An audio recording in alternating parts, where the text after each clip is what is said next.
اللہ رب العزت کی رضا جوئی، اس کی خوشنودی، یہ بندوں کی ذمہ داری ہے اور بندوں کی ضرورت ہے۔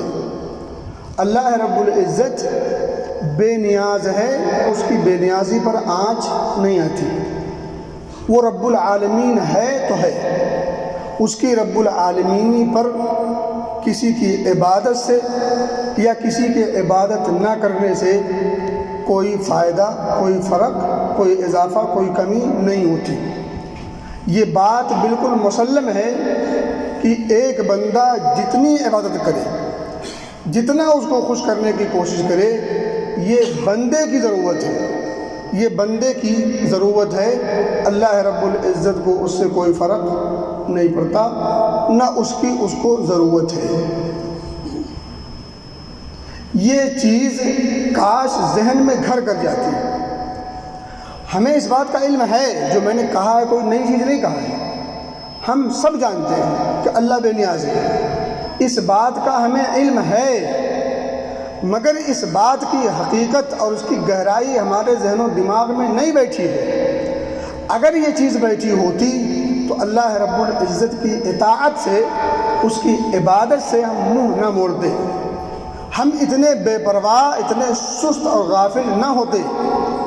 دنیاوی زندگی کی بہتری کے لیے، اس کی فلاح کے لیے ہم کیا کچھ نہیں کرتے، کیونکہ اس کی حقیقت کو ہم سمجھتے ہیں، اور اللہ رب العزت کی خوشنودی کے لیے، آخرت کے سجانے اور سنوارنے کے لیے ہم نہیں کچھ کر پاتے، کیونکہ اس بات کو جانتے تو ہیں مگر دل میں وہ چیز گھر نہیں کی ہے۔ اگر دل میں اس چیز نے گھر کیا ہوتا تو یقین جانے دنیا کے معاملے میں جتنی ہم کوشش کرتے ہیں، اس سے ہزارہا گنا زیادہ ہم آخرت کے تعلق سے فکر مند ہوتے، اور اس کے تعلق سے ہم سوچتے اور کوشش کرتے۔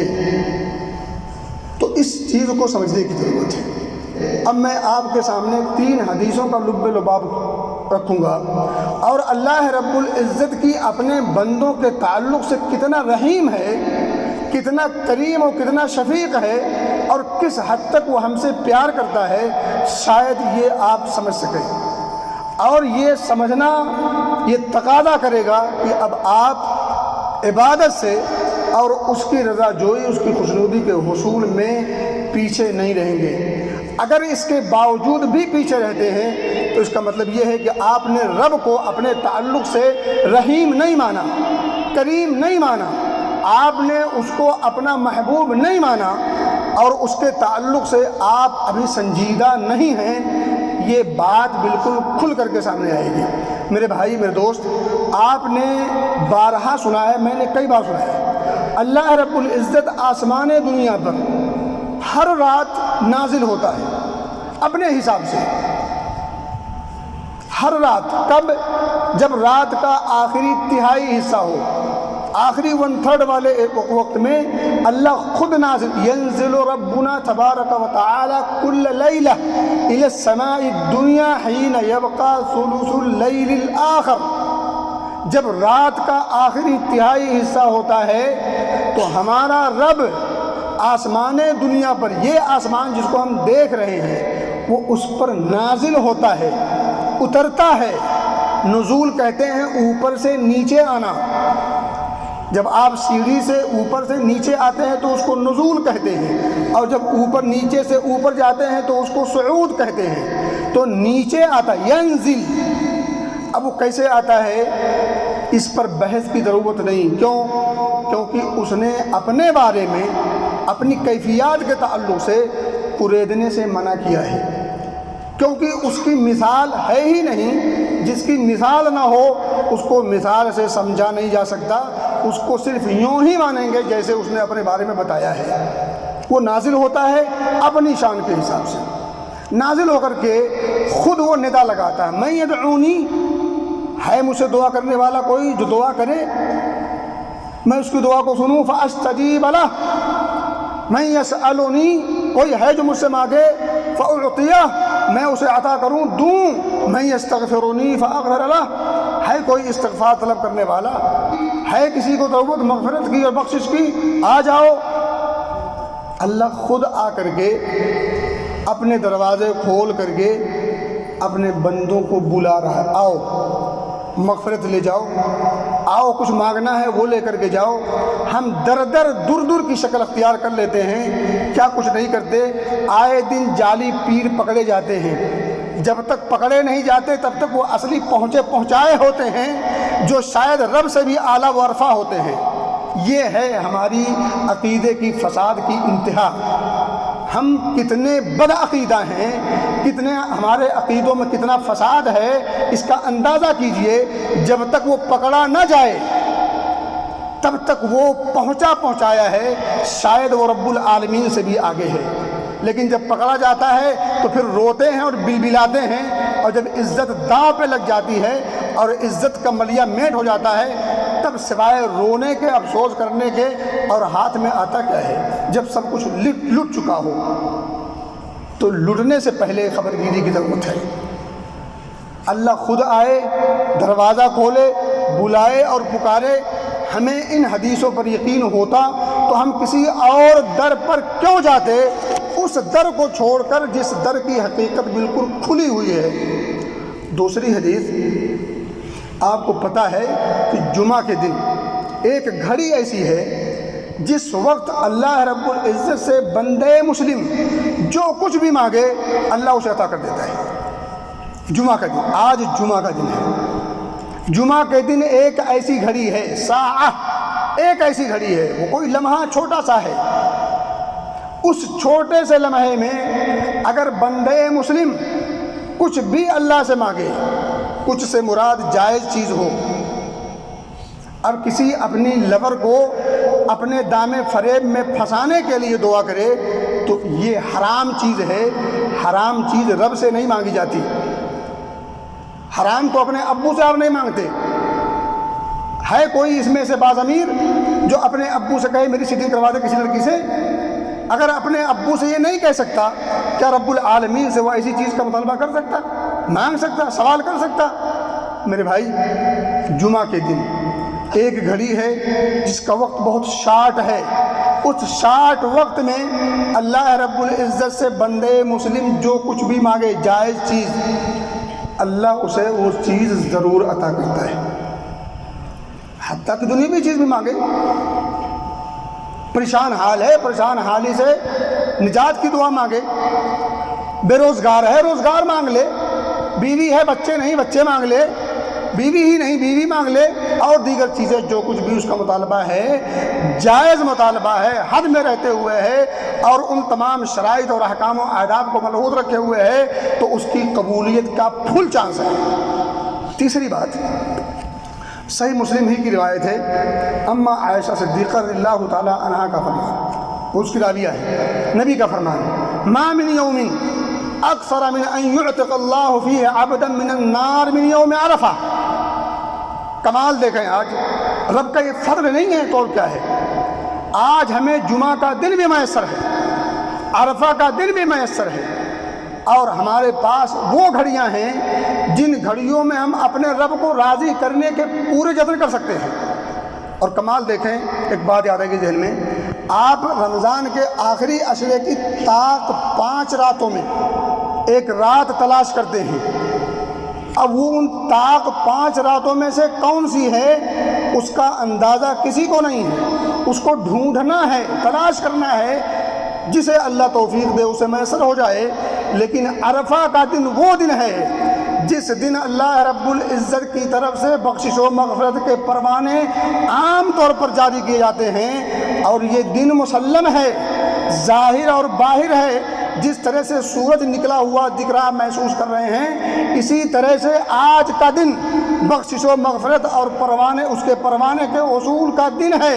یہ چیز ظاہر ہے، کسی سے مخفی اور پوشیدہ نہیں، سب جانتے ہیں آج عرفہ کا دن ہے۔ آج اللہ رب العزت اپنے بندوں کو جتنا زیادہ کثرت کے ساتھ آزادی کا پروانہ دیتا ہے، پورے سال میں اتنا اللہ رب العزت کبھی مغفرت کا، جہنم سے آزادی کا پروانہ نہیں دیتا۔ ما من یوم اکثر من ان یعتق اللہ فیہ عبدا من النار من یوم عرفہ وانہ لیدنو، وہ اپنے بندوں سے قریب ہوتا ہے، لیدنو خود قریب ہوتا ہے، ثم یباہی بہم الملائکہ، فرشتوں کے درمیان فخریہ بیان کرتا ہے۔ ما اراد ہؤلاء، دیگر حدیثوں میں ہے کہ عرفہ کے میدان میں حجاج اللہ رب العزت کی رضا کی خاطر اس کو راضی کرنے کے لیے اپنے مطالبات کو سامنے رکھتے ہوئے عرفہ کے میدان میں غبار آلود ہیں، پاؤں اور بال بکھرے ہوئے ہیں، اور عجیب سی کس پرسی کے عالم میں حالت زار کا مظاہرہ کرتے ہوئے، اپنی عاجزی انکساری کو سامنے رکھتے ہوئے، اپنے آپ کو اس کے در کا بھک منگا ثابت کرتے ہوئے جب ہاتھ پھیلائے ہوئے ہوتے ہیں اور وہاں حاضر ہوتے ہیں تو فرشتوں کے درمیان اللہ رب العزت بیان کرتا ہے فخریہ طور پر، ثم یباہی بہم الملائکہ، کہ دیکھو یہ میرے بندے ہیں، اللہ فخر کرتا ہے ہم اور آپ پر۔ اور یہ فخریہ بیان فرشتوں کے درمیان اللہ کرتا ہے، اور پھر اللہ رب العزت کہتا ہے ان فرشتوں سے جن کے درمیان یہ فخریہ بیان کرتا ہے، ما اراد ہؤلاء، انہیں کس چیز کی طلب ہے، کیوں یہ پرسان، کیوں یہ پراگندہ حال اور پراگندہ بال پہنچے ہوئے ہیں، کس چیز کا مطالبہ کر رہے ہیں، کیا انہیں چاہیے، کس چیز کی ضرورت ہے، کیوں یہ یہاں پہنچے ہوئے ہیں؟ ایک جیسا لباس ہے، ایک جیسی ادائیں ہیں، ایک جیسی پکار ہے، اور وہ پکار کیا ہے؟ توحید کا ترانہ اور شرک سے براءت کا اظہار۔ اور کچھ ہے؟ عرفہ کے دن جو خاص دعا سکھلائی گئی ہے، خیر الدعاء دعاء یوم عرفہ، ترمذی کی حسن درجے کی روایت ہے۔ دعاؤں میں سب سے افضل اور بہتر دعا خیر ما قلت انا والنبیون من قبلی، اور یہ دعا کتنی افضل ہے کہ سب سے بہتر دعا جو میں نے کی ہے اور مجھ سے پہلے تمام انبیاء نے کی ہے۔ یہ کون کہہ رہا ہے؟ کون کہہ رہا ہے؟ تاج الرسل کہہ رہا ہے۔ تاج الرسل کہہ رہا ہے خیر ما قلت انا والنبیون من قبلی، مجھ سے پہلے تمام انبیاء نے اور خود میں نے سب سے بہتر دعا کے طور پر اگر کوئی لفظ اور کوئی جملہ استعمال کیا ہے تو وہ کیا ہے؟ لا الہ الا اللہ وحدہ لا شریک لہ لہ الملک ولہ الحمد وہو علی کل شیء قدیر۔ توحید کا برملا اظہار، شرک کا برملا انکار، اور کچھ نہیں۔ اور اس دو جملے کے بغیر ایک انسان مومن صحیح معنوں میں نہیں ہو سکتا۔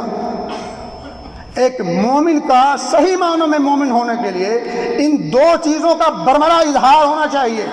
ایک چیز کا اظہار ہے، دوسری چیز کا انکار ہے۔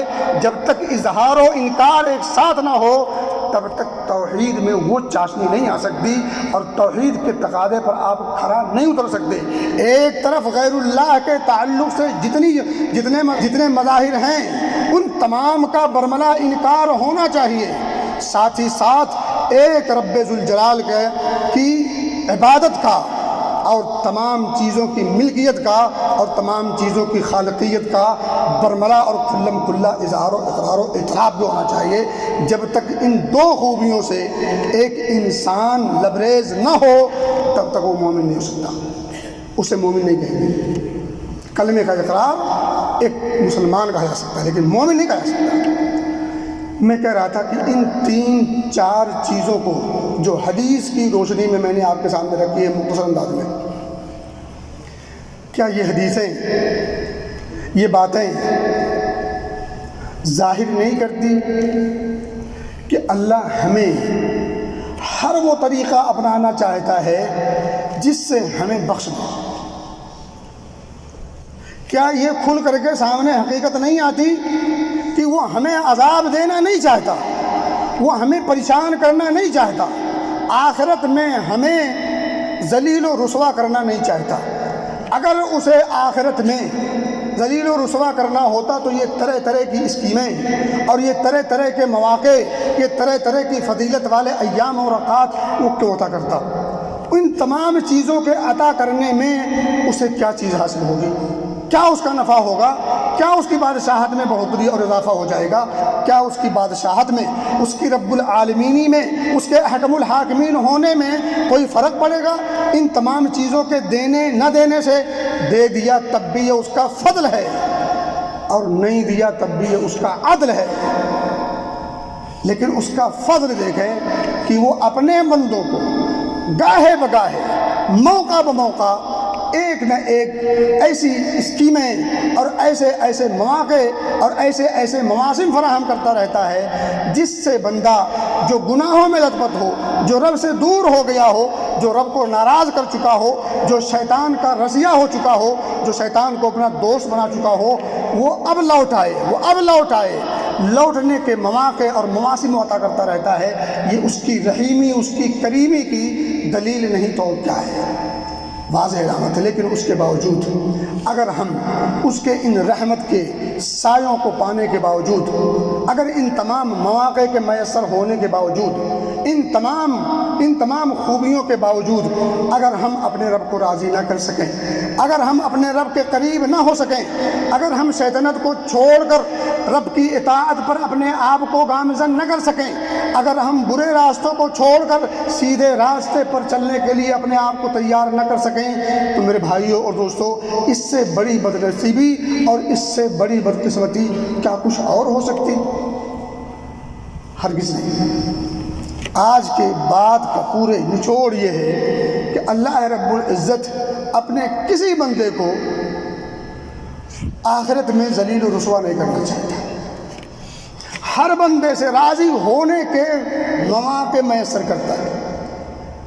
آسان سے آسان ایک روزہ آپ رکھ لیں، 2 سال کے گناہوں کا کفارہ، یہ اس کا کرم نہیں؟ یہ اپنے بندوں کو اپنے قریب کرنے کا یہ گرن اور ہنر نہیں؟ لیکن ہم ہیں کہ ہمارا دل اتنا سخت ہو چکا ہے کہ ان تمام چیزوں کے باوجود رب کے فضل و کرم کو دیکھنے، اپنی آنکھوں سے دیکھنے کے باوجود ہم اس سے اثر نہیں لیتے، ہم اس سے سبق نہیں لیتے۔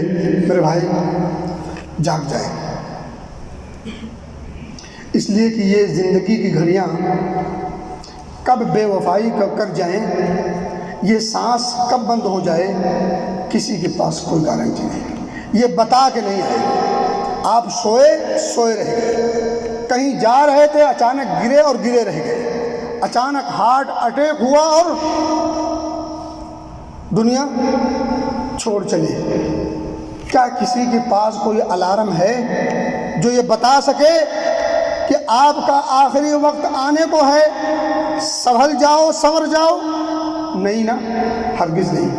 تو پھر ان مواقع سے فائدہ اٹھائیے اور اپنی زندگیوں میں انقلاب لائیے، برائیوں سے توبہ طائب ہوئیے، رب کی قربت کے مواقع کو غنیمت سمجھ کر اللہ رب العزت کو راضی کرنے کے تمام جتن کو اپنائیے، اور رب سے قریب ہو کر کے اس کی رضا کی سرٹیفکیٹ جو جنت پر منحصر ہے اس کو حاصل کرنے کی کوشش میں اپنے آپ کو لگا دیجئے، تاکہ جب موت آئے تو حسن خاتمہ ضروری ہے کہ ایک انسان رب کی رضا کے کاموں میں اپنے آپ کو لگائے رکھے ہو، آپ کی صبح و شام رب کی ناراضگی کے ساتھ گزر رہی ہو، اور آپ کو کی تمنا اور آرزو ہو کہ آپ کو موت آئے تو اچھی موت آئے، حسن خاتمہ آپ کو میسر ہو، اور آپ کی زندگی کی صبح ہو یا شام، رات ہو یا دن، عام اوقات ہو یا خاص،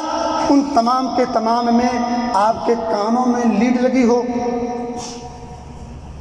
اور وہ کچھ دیکھ اور سن رہے ہوں جو رب کو نہیں بھاتا، جس سے رب نے منع کیا ہے، تو پھر ہوش کے ناخن لینے کی ضرورت ہے۔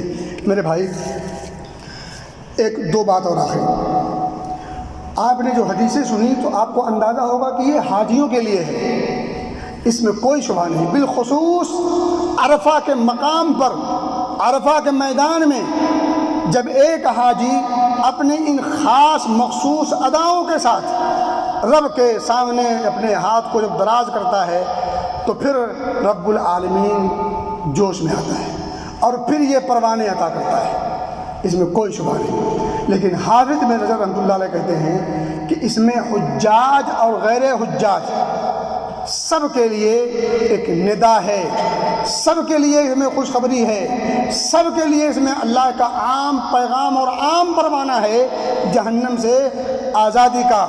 اس لیے حجاج بھی جہاں اللہ رب العزت کی طرف سے مغفرت اور بخشش کے پروانے کے وصول کے لیے تگ و دو میں لگے ہوئے ہیں، ہماری بھی ذمہ داری ہے کہ ہم بھی اس کے حصول کے لیے اپنی حد تک پوری کوشش کریں۔ اور دوسری بات یہ ہے کہ جو یہ دعا ہے، اس دعا کو بھی حافظ ابن عبد البر رحمۃ اللہ علیہ نے بھی کہا ہے کہ یہ دعا جہاں حجاج بھی کر سکتے ہیں وہیں غیر حجاج بھی اس دعا کو کر سکتے ہیں۔ اور یہ دعا واقعتاً ایک انسان کی زندگی کا نچوڑ ہونا چاہیے۔ اسی دعا کے ارد گرد ایک انسان کی زندگی کی گاڑی چلنی چاہیے۔ اس دعا میں جو کچھ بتایا گیا ہے اس پر قربان ہونے کے لیے ایک انسان کو اپنے آپ کو ہمیشہ تیار رکھنا چاہیے، کیونکہ یہ دعا ہے ہی ایک انسان کی زندگی کا نچوڑ۔ اللہ فرماتا وَمَا خَلَقْتُ الْجِنَّ وَالْإِنسَ إِلَّا لِيَعْبُدُونَ۔ اللہ کہتا وَلَقَدْ بَعَثْنَا فِي كُلِّ أُمَّةٍ رَسُولًا أَنِ اعْبُدُوا اللَّهَ وَاجْتَنِبُوا الطَّاغُوتَ۔ ان تمام کا نچوڑ ہے یہ دعا، خیر الدعاء دعاء یوم عرفہ، لا الہ الا اللہ وحدہ لا شریک لہ لہ الملک ولہ الحمد وہو علی کل شیء قدیر۔ کوئی ہے جو ان خوبیوں سے سرفراز ہو؟ کوئی ہے جو ان خوبیوں کا کچھ حصہ پا سکتا ہو؟ ارے وہ انبیاء ہی کیوں نہ ہوں، انبیاء کی بھی یہ شان نہیں لا الہ الا اللہ کی، وحدہ کی، لا شریک لہ کی، لہ الملک کی ولہ الحمد کی وہو علی کل شیء قدیر کی۔ کسی ایک جملے کے ایک ذرے کی خوبی کسی نبی میں نہیں۔ اگر یہ خوبی نبی میں بھی نہیں تو پھر مجھے بتائیں امتی میں کون ہے وہ شخص جو نبی کا مقام رکھ سکتا ہے یا نبی سے آگے بڑھ سکتا ہے؟ کوئی نہیں، یہ ممکن ہی نہیں۔ یہ خاصہ ہے ہمارے اس رب کا جس کو ہم ہر نماز کی ہر رکعت میں پہلی آیت کے طور پر پڑھتے ہیں الحمدللہ رب العالمین۔ کیا یہ حقیقت نہیں ہے؟ کیا اب بھی کچھ سمجھ میں آ رہا ہے؟ اب بھی کچھ کرنے کے لیے تیار ہے؟ اللہ کرے کہ سمجھ میں آ جائے۔ آخری بات، جمعہ کے دن جس گھڑی کے بارے میں بتایا گیا ہے کہ وہ گھڑی قبولیت کی گھڑی ہے، 40 سے زیادہ اقوال علماء نے بیان کیے ہیں۔ ان میں سے ایک قول جو سب سے زیادہ افضل اور راجح مانا گیا ہے وہ ہے عصر کے بعد سے لے کر کے مغرب تک کے درمیان۔ آج ہمیں عرفہ کا دن بھی میسر ہے، جمعہ کا دن میسر ہے، عصر سے لے کر کے مغرب کا وقت بھی انشاءاللہ میسر ہوگا۔ کیا ہم اپنے آپ کو اس گھڑی میں دنیاوی تمام مشاغل سے فارغ کر کے اور اس گھڑی میں اللہ رب العزت کی رضا جوئی، اس کی خوشنودی کی خاطر اس وقت کو خاص کر کے دعاؤں میں لگانے کے لیے ہمارے پاس اتنا وقت نہیں ہے؟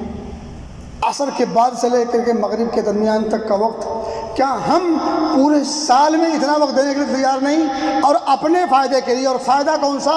اخروی فائدہ، جس کے بعد یا تو زندگی ہمیشہ خوش و خرم والی ہوگی یا ہمیشہ ذلت و خواری والی ہوگی اور بے چینی اور اضطراب و پریشانی والی ہوگی۔ کیا اس زندگی کی سرخروئی کے لیے جو ہمیشہ ہمیش کی زندگی ہے، جہاں عزت ہے، رب کی رضا ہے اور عیش و عشرت اور آرام ہے، کیا اس کے لیے یہ 2-4 گھنٹے ہم وقف نہیں کر سکتے؟ سودا بہت سستا ہے اور لینے جو چیز خریدنی ہے وہ بہت مہنگی ہے۔ الا ان سلعۃ اللہ غالیہ، الا ان سلعۃ اللہ الجنہ، ترمذی کی روایت ہے۔